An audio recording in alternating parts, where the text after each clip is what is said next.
Hello golfers, Jason Nickel here. Today I want to talk about the trail leg in the golf swing from setup and all the way up to the top and then back down again. And what we want the trail leg to do. I posted a video the other day showing a golfer that was locking out his trail leg as he was working up to the top. We never want to lock out any joints in the golf swing. There should always be a little bit of bend in there, a little bit of flexion.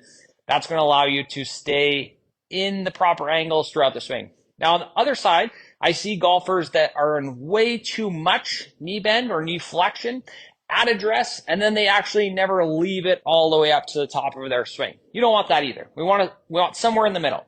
And as I always tell a lot of my students, you can have a little bit of something in the golf swing, but you normally don't ever want too much of something. So we don't want to have too much of losing the flexion. We also don't want too much flexion.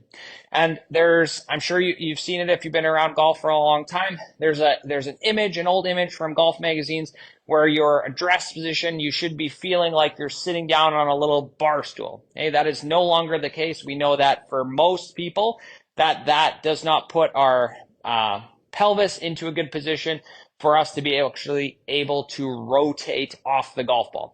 And if you were to not even think about hitting a golf shot and just got into that position and had a lot of knee flexion like you were trying to sit on a high bar stool, and then just try to turn, okay, and try to get as much hip rotation as you can, you're going to feel a big hip impingement in your trail side.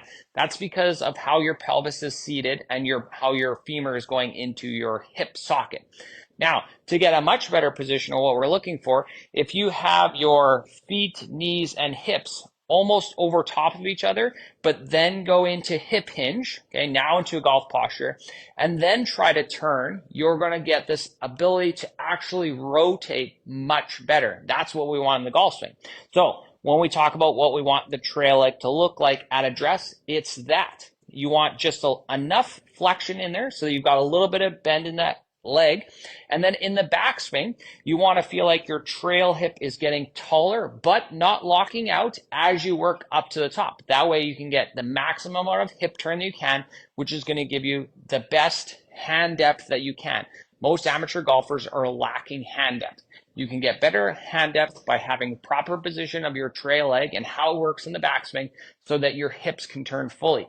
If you aren't sure how you need to set up or how you think your swing should work, please find me on the Skills app. I'd love to help you out. That way you can start hitting longer drives, more greens and regs, lower your scores, and have way more fun out there.